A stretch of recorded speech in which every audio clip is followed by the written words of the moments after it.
Assalomu alaykum, suyimlik azizlar. Qanaqalar yaxshimi? Bugun biz o'qiyotgan Qiyatga ovchining Og'izari nomli kitobni davrashtiramiz. Bu kitob qirg'iz yozuvchisi Chingiz Aytmatov bilan qozoq shoiri Muxtar Shaxonov o'rtasidagi suhbat asosida yozilgan kitob. Biz kitobni o'qib 6-bobiga keldik. Ya'ni 6-bob ko'zidan chiqqan bosh so'ngak degan o'sha bob. Shaxonov bir xalqning ikkinchi bir xalqqa qilgan urush mezgildagi yirtqichliklarini aytishning hech qanday foydasi yo'q. Shundaqdimi gunohsiz qurbon bo'lgan kishilar uchun qayg'urish yurakni ezib, tinchlik bermaydi. Meningcha, mushundaq cho'nqir saboqqa ega qilgan saytlarni esga olib o'ylanib ko'rishga arziydi. Aytmatov. Totemimiz ko'k bo'ri. Men totemimiz demak, totem. Ko'k bo'ri. Men har qaysi xalqlarning har qaysi davrlarga xos ko'plagan rivoyat, cho'chaklarni eslab, ulardagi bo'rining odamga qilgan yordamlarini o'ylayman. Ba'zida u asli bo'g'larning biriga aylandi. Masalan, qadimgi Qonjuq bo'ri 8 Emchiki bilan Mangulik shahar Rimning asoschilari Romul bilan Dimni saqlab qilib, beqib cho'ng qiladi. Bu shahar kuyib vayron bo'lganda, qo'g'dug'uchilardan noyta oz kishilarning loyat qolganligini hamma kishi biladi. Ular kemiga chiqib shahardan qochib chiqishadi. Tajribalik va aqlliq onaning yetakchiligida ko'plagan azoblarni chekib, Italiya qirg'oqlariga yetadi. 10 yildan ko'proq vaqt o'tgandan keyin onaning o'g'li Numbitur ularga podsho bo'lib qoladi. U oq ko'ngil, donishmand, yaxshi odam bo'lib cho'ng bo'ladi. Amuli o'z akasining podsho bo'lganligiga ichi kuyib, bir jinoiy qilmish orqali akasini o'ldirib, uning o'rnida taxtga o'ltirdi.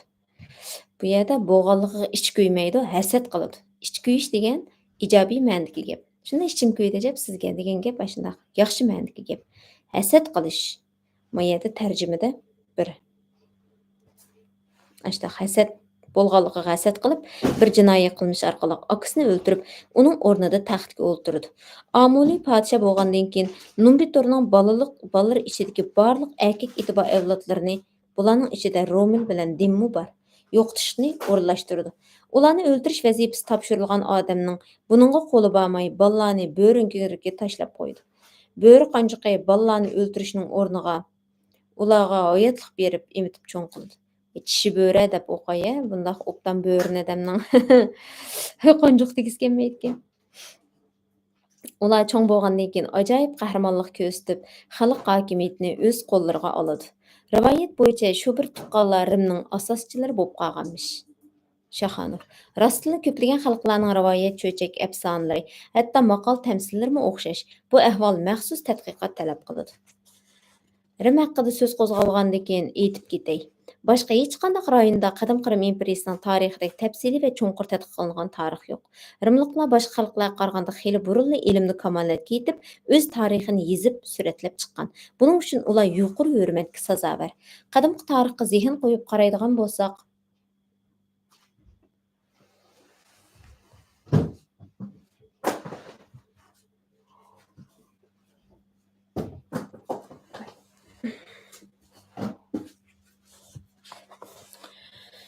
qadimgi tarixga zehn qo'yib qaraydigan bo'lsak, Rimliklar butun G'arbiy Yevropani 5-asrgacha besib olib, oyoq osti qilib ezib kelganligini bilamiz.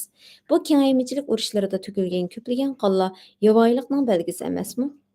Qadimgi ichki xalqqa o'xshashla yovvoyilar, barbarlar degan sifatlarni yuklab qo'yib, biz nimaga erishmoqchi?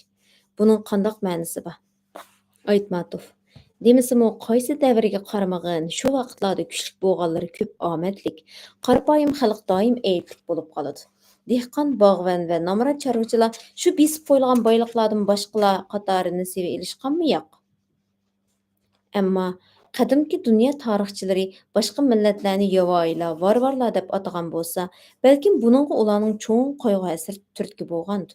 Atrofidagi barliq narsalarni vayron qilib, o'zining qimmatli boyliqlarini mustamlikachilarga tartqizib qo'ygan tursa, ularni maqtab yezishmoqchimidi? Qadim Rim shoiri Boblit Odi Nazonning bizning davrimizgacha yetib kelgan mushunga munosabatli yozganlari esimga kelib qoldi. Mening atrofimda chavanda sarmatillar yashaydi. Yoz kunlari bizni Dunayning supsizik suyi qo'g'dab turadi. Biroq qish kelib daryo muz bilan qoplanganda sarmatillar hujum qilishga boshlaydi. Ular shamoldek tiz uchqur otlar bilan rimliqlardan tortilgan boyliqlarni, chorvalarni va qo'lga tushgan tutqunlarni haydab ketishadi. Ba'zida ko'chada yolg'iz qolsa, sarmatillarning zaharda sug'urilgan yo o'qlari vishildab uchib turadi. Bu yozma vaqa qandoq bo'lgan bo'lsa, dal shundoq yezilib, hech narsa qo'shilmay yoki ilinmay kelganligi uchun yuqori qimmatga ega. Tarixning haqiqiy guvohchisi mana mushundoq bo'lishi kerak.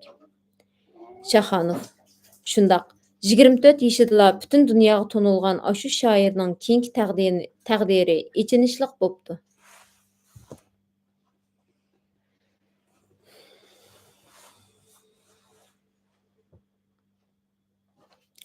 U o'zining yuzma-yuz aytadigan qiziqqonlik sababli shu vaqtdagi hokimiyat egalariga yoqmay, Yiroq Qora dengiz bo'ylariga surgun qilingan. Shundoq qilib, taqdir buyrug'i bilan o'z vaqtida rimliklar bilan so'qishib turayotgan sarmatillar ziminda yashab, ularning tilini, cho'l turklarining urf-odatlarini yaxshi o'zlashtirib oladi. Hatto ular to'g'risida bir qancha asar yozadi. Qayg'uliq yillar va Qora dengizdan xabar nomli kitoblar uchun sarmatillarning rahbari uningga yuqori mukofot berdi.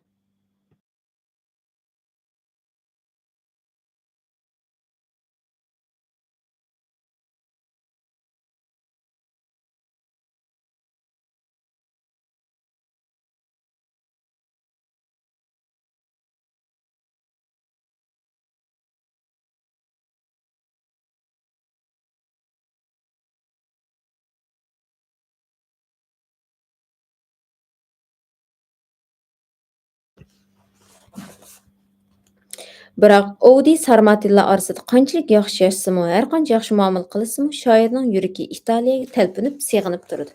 Uning Rim imperatoridan kechirim so'rab vataniga qaytishni o'tinib yozgan xatlari hozirgacha saqlanib kelgan. Armoniga yetolmagan shoir Sarmatilla orasida qirib, asli vatanidan yaxshi xabarlarning kelishini kutolmasdan o'z qayg'ularini birga ilib, bu dunyo bilan xo'shlashadi. Aytmatov. Asosliq suhbat temasi qaytayli. Saklar davridan bizga bir qism xotiralar, qabrlarga qo'yilgan tosh o'yma, surat va tosh yozmalar saqlanib qolibdi. Sumerlarning madaniyati, yeziqimi bizga nihoyatda yaqin. Bu yerdagi Sumerlar da'vatqani Sumer deydi turkchada, ashuni ko'rsatadi. Mongoliyaning Sujin, Davan degan yerdan tepilgan Orxun Yensey tuvandagi so'zlarga qarab boqayli. Men yog'laqar, xon ota Uyg'ur yeridan kelgan odamman. Men qirg'izman. Men nihoyat cho'ng huquqqa egaman. Men baxtlik buvam o'g'ya, Tarxonning buyruqchisiman. Uningdan boshqa yana Talas daryosining bo'ylaridan tepilgan runik yozmalarni o'qib ko'rayli. 30 yigiti nihoyatmi yosh ekan. U rost aytgan bo'lsa, ular uning bo'ladi ekan. Maymun yilida men 16 yoshga to'ldim. Mening ismim Qarachur. Avliyo otiga yaqin Obirtosh uy degan yerdan tepilgan bir mangu tosh obidasida mundaq yoziladi. Uning ismi Chur. Sizlarda 30 chavandoz bor. Tinchlikqa va gullab yashnashga boradigan yo'lda ulardan ayrildik. Ularning ayollari tul qilishdi. Bu yozmalar tarixiy qo'lyozmalarga, shajarlarga o'xshash. Agar biz boshqa tarix betlarini varaqlab, ota-bobolarimizning shu qadimgi tepishmoqdek yozmalarini yechib chiqishga harakat qilsak, u holda asrlar tarixning siri yoshiringan dunyoga kiramiz. Bu yozmalarda aytilgan Yog'la Qarxon ota-ona soy qirg'izlarning yo'lboshchisi bo'lib, ko'p vaqtlar ilgari Uyg'ur diyoriga berib turib qolgan. Uning bo'yla degan yuqori askariy nomi bo'lgan. Qara degan so'z bilan turklar odatdagi puhralarni atashgan Chur o'zining ismi. Bu turk ronik yozmalaridagi ba'zi so'zlar tosh yuzlaridanmi o'chib ketgan. Balkim bizga ularning 10 dan yoki 100 dan bir qismini yetib kelib, biz shu ma'lumotlarga qanoat qilib qolgandimiz. Shaxonov. Ko'ltigin bilan tuniy huquqning hayoti va ish izlariga munosabatli qadimgi turk yozma xotiralaridami turklarning tarixi, turmush to'g'risida uzoq davrlar o'rin olgan. U vaqtlarda bu xalq to'pi yiroq joylarga ko'chib yurib yashashgan. Undaqda tuniy huquq kim? O'z xalqi uchun nima ishlarni qilgan? U otlan desa etini to'qib dushmaniga otlanib, ko'ch desa to'kisiga yukini otib birga ko'chib yurgan o'z xalqi uchun nima qilib bergan degan savollar tug'iladi. Tuniy huquq 646-yildan 731-yilgacha yashagan. Butkul turkiy xalqlarning yo'lboshchisi bo'lgan. U xonlarning xoni bo'lgan turk qog'onlariga ustoz bo'lgan. Iltarish Xoqon, Bilgi Xoqon, Qopag'on Xoqon va Ko'ltigin әскер başçısını tərbiyələgən. Hazırkı til bilan aytqanda, xalqning taqdiri və tarixini yezib qaldırğan undaq vətənsöyər kişi nihoyat az uchraydi. U xalqning shodlik və qayg'usini toshqa o'yib, "Men bilge tun yo'qman. Tabg'ashlarning elida o'sib cho'ng bo'ldim. Turk xalqlari u vaqtlarda tabg'ashlarga beqinatdi" deb yozadi. Tabg'ashlar u vaqtlarda junguliqlarni atashgan. Yani Tavğaşlar deb o çağlarda Cunguliqlarni atashgan. Ayrim ma'lumotlarga qaraganda, Tunyuquqning ota-bobolari qora eritishning bo'yida yashashga odatlangan Oshina degan turk qabilasidan edi. Aytmatov. Shu necha asrlarni o'ziga mujassamlagan qimmatli tarixiy ma'lumotlar o'z tadqiqotchilarini kutib turganligini ko'rmamsan? Tangri meni qo'lladi. Men qudratli turk eliga dushmanni yo'latmadim. Birma otliq yaqinlab bostirib kelgani yo'q. Ondan xalq qaytadan bosh ko'tarib cho'ng elga aylandim. Men o'zim qeridim. Ulug' yo'lboshchi bo'ldim. Men arvoh bo'ldim. Bu yeziqni turk xalqiga, Bilgi Xoqonning xalqiga atadim. Yana uni toshqa o'yib yezishni buyurdim. Shunda qilib u xalqiga eng oxirgi so'zni qoldirib, bu yozma turk elining unutilgan tarixidagi yangi bir varaq bo'lib sanaldi. Mau Мәңгү ташлар haqida shu Ablas Orxun әпәндінің tayyorlagan nimalarmi bor. Uningdan boshqa Talat Tekinninki yozgan Orxun Abidlari degan kitob Bejan Millatlar nashriyati tarafidan nashr qilingan. Shuni o'qib baqsanglar bo'ldi. Har xil asli nusxasi bilan shu hozir Uyg'urcha tarjimasi berilgan. Bek nochi. Haqiqatan o'qisa odamniki bir xil iftixorlandi tarixdanchu. Şaxanov. Költigin to'g'risida tosh qo'yib yozilgan sahifalarni Baturluq dastoni deb aytmasaqmi bo'ladi. U hayot vaqtida ko'k qalayish deb atalgan. Turk zaminini qo'shni ellarning hujumidan sonsiz qatim qo'g'lab qolgan. U o'lganda uning do'stlari emas, dushmanlarimi yig'lashgan. Bilgi Xoqon Költiginning Batur, mardonlikka to'lgan hayotini bayon qilib mundaq yozadi. Mening kichik inim Költigin vafot bo'ldi. Men uni yo'qlab yig'ladim. Ko'zim ko'rmay, aqlim aynadi. Qayg'uga petib yig'ladim. Odam taqdirini Tangri belgilaydi. Odam balasining hammasi tug'iladi, o'ladi. Men shunda qattiq qayg'urdimki, ko'zimdan issiq yosh quyilib, ko'nglim elishib qusdim. Manga bosh ekkan 10 xalqning yo'lboshchilari va Turkish Xoqonning muhr saqlag'uvchisi Makrash, O'g'izlarning askar boshchisi Patiga kelishdi. Qabr yasalib, xotira tosh qo'yib, uningga beg'ishlim yezish uchun tabg'ashlardan Zagar, Ussa, Chansa, Nun keldi. Költigin qo'y yilida o'ldi. Biz uni 7-yili 9-ayning 27-kuni yerlikka qo'ydik. Aytmatov. Költigin to'g'risidagi yozim bilan Talasdan tepilgan tosh obidalardagi yozmalarda ko'p o'xshashliklar bor. Hatto ularning bayon qilganlarimi o'xshash. Şaxanov. Hörmətli aka, siz bilan bu suhbatni boshlashning oldida qadimgi o'rta asr tarixini zehn qo'yib qayta ko'rib chiqdim. Boshda buningdagi maqsad oddiy edi. Shu vaqtda murakkablashdi. Men bir davrlarda bir xalq bo'lgan turk xalqlarining keyin qaysi asrda o'zbek, uyg'ur, qirg'iz, qozoq, turkman, qoraqalpoq, tatar, boshqurt, tug'ay, chuvash, hakaz, yoqut, buryat, Ozarbayjon, turk, gagavuz, italman, qarachoy, Bulgar və başqa xalqlar bo'lib o'z oldiga atilib, millat qatori bir-biridan yiroqlashqa boshlaganligiga qiziqdim.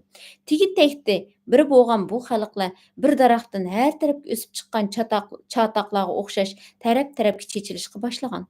Shunday qilib bir otaning bolalari tarixiy eralarga har xil yo'llar bilan har biri o'z oldiga ot selib kelishgan. Xanzucha, arabcha, Grekcha va G'arbiy Yevropaning qadimgi kitoblarida bu xalqlar ba'zida ho'llar, ba'zida saklar yoki sikflar deb atalgan. Shu atilishlar qabila va qabila birikmalarining otlari O'rta Osiyoga joylashgan xalqlarda xarakterlandi. Qadimgi avtorlarning kitoblari va greklarning qadimgi tarixiy ma'lumotlarida greklar saklarni masagitlarga, yaksartlarga, dalilarga, daxlarga, faratlarga, komalarga, oskachitlarga, İssedonlarga, Asilerge, Armasiplarga, Sarimatlılarga, Kasplarga ve başka xalqlarga bölüp hem ular yaşagan rayonlarni xilili aniq ko'rsatdi. Ular bilan qo'shni joylashgan, biroq iftidor yashagan yaponlarchu Yer şarida el ko'payib, rayonlarga bo'linib, davlat shakllanishga boshlaganda bir tuqqan kabi yaqin ellarmi bir-biri bilan yiroqlashib, urush qaynamiga kirib ketgan. Shu chog'da Yamato, Kumasu, Jana Elmu degan urug'lar dengiz orqali Yapon orlig'iga o'tib ketishgan. Keyinchalik ularga Hindichini, Koreya, Indoneziyadan borganlar yana Manju, Tungus ellarimi qo'shilgan. Ilgirki va yaqinqi asrlarga qon to'kishlardan yiroq o'ltiraqlashgan rayonlar chetrak bo'lganlikdan ayrim zona bo'lib, zona degan rayon, ya'ni ingliz tilidagi zone degan gapning o'zlashishi o'xshaydi. Chetda qolishgan ellar tinch yashagan, asosliq ishi bo'lgan dehqonchilik oldirashchiligi bilan o'tgan. Ovul jafosini unutgan holda o'zgacha guruch o'stirish yaxshi yo'lga qo'yildi. 6 asrning oxirida bu yerga Budda dini tarqaldi. Shuning bilan birga Ko'ngizning ideyasi keng yayildi. Bu sinkirtik madaniyat shakllantirish jarayoni samuray psixologiyasi va ro'yini shakllantirdi. Samuray podshohligi qurildi. Samuray bosh ko'tarmasdan emgakchan xalq o'lkaga tartiblik tarqalib barliq kishilarni ittifoqlik bayrog'i ostiga to'pladi. O'lkaning boshqa joylariga 17 turlik zakon degandek bir hujjat tarqaldi. Har turli maslaklardan qurilgan, shu qadar qoloq el bir imperatorga bosh ekkan bir mamlakatni qurib chiqdi. Aytmatov. Siz sanab o'tgan turk xalqlari shu yerlarni uningdimi burun egallashgan qadimgi xalqlarning avlodlari ekanligiga menmi to'liq qoyilman. Tarix varaqlari va tarixiy hujjatlarmi buni necha qitim qayta isbotlab turibdi-ku. Hunlar, skiflar, saklar degan xalqlarning ismi dunyo tarixiga kirib, tegishli o'ringa muyassar bo'ldi-ku. Agar shu allburun o'tgan xonlar bilan boturlarning qaysarligi to'g'risida so'zlasak, biz o'zimizni maqtab, boshqa xalqlarni kamsitayotgandek o'ngsizlik his qilamiz. Masalan, milodiydan ilgirki 6 asrda Sak Masagitlarning Tumaris degan ayol podshohi bo'lganligini yaxshi bilamiz. U to'g'risida mundaq ma'lumotlar bor. Ayol podshoh Tumaris Saklarning ko'chman qabilalarini bir davlatga to'plab hokimiyat yurgizgan vaqtlarda o'zlariga qo'shni Asoriya va Midiya o'lkalari bilan zich munosabat o'rnatdi. Parislarning podshosi Keyxsrov II Saklar bilan bir mezgilcha do'stlik munosabati o'rnatgan, hatto harbiy ittifoq tuzgan. Keyin nihoyat beyib ketgan Keyxsrov II bu ittifoqni buzib, hozirgi O'rta Osiyo bilan Qozog'istonga qarab tajovuzchilik yurishiga otlandi. U vaqtda bu rayonlarda Sak Masagitlar yashaydi. Ko'p qon to'kilgan bu urushda Parislar qattiq mag'lubiyatga duchor bo'lib, Keyxsrov II jang maydonida o'ladi. Bu urush to'g'risida grek tarixchisi Herodot mundaq deb yozadi. Ayol podshoh Tumaris Parislarni yengandan keyin Keyxsrovning beshini kesib, qon qo'yilgan tulumga tiqib, sen ömür bo'yi qonga to'ymay kelgan eding. Man endi to'yg'ichi ich deb tulumni daryoga tashladi. Saklar azaldan o'z ota-bobolarining arvoyiga ishinib kelishgan. Boshqa yana tun osmonda ko'chgan planetlarga, kunga, oyga, yulduzlarga cho'qinishgan. Ammo dehqonchilik bilan shug'ullangan saklar yana yerga Tangri deb cho'qinib, yerni ulug'lashgan. Urush xudosiga ishongan. Neyzlarni yerga sanchib qo'yib, ularga qon yoki sut bilan sug'urishgan. Ular o'z podshohlari va botir chavandozlarni alohida shan-sharaf bilan ko'mishgan, ham shu urushda o'lgan askarlar bilan birga u dunyoda uningga kirib tegadigan butun saymonlarni birga qo'shib ko'mgan. Ustini cho'qchaytib dova qilib, atrofni tosh bilan qurshab qo'yishgan. Shaxonov. Issiq daryosining so'l taraf girvaklaridan tepilgan arxeologik ekspeditsiyachilarni Ki Akshir yetaklagan.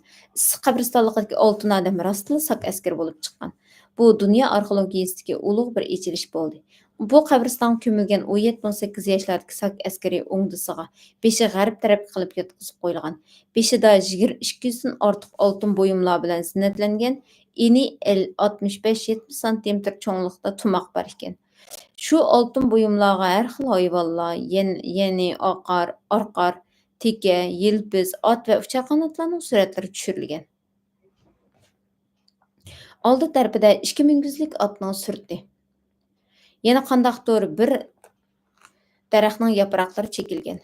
Bo'yniga osgan oltin halqaga yilpizning bosh qismi tushirilgan. Oltin odam deb atalgan askarning kiyigini 3000 ga yaqin oltin buyumlar taqalgan. Qizil teridan qilingan to'n ekan. Beligida oltin yaltilgan va oltin buyumlar bilan zinatlangan cho'ng qur taqalgan. Belining o'ng tarafida uzun temir qilich, so'l tarafida oltin yaltilgan xanjar bor ekan. Qəbrdən 30-dan ortiq qaç tavaq topilgan. Ularning orasidagi kumush yaltilgan chinining qirining sirt tarafiga 26 harfdan tuzilgan ikki qo'l so'z yozilgan. Bu yiziqqa olimlar issiq yiziqi degan nomni berishdi. Bu yiziqni zodli yeshalmagan olimlar qabrdan topilgan narsalar buningdan 2300-2500 yil burun vaqtlardagi turk xalqining sakla davriga mansub degan yakuni chiqarishdi. Saklar buningdan 2300-2500 yil burunlar o'z yiziqiga ega bo'lib, qo'llanib kelganlik aniq emasmi? Oltin odam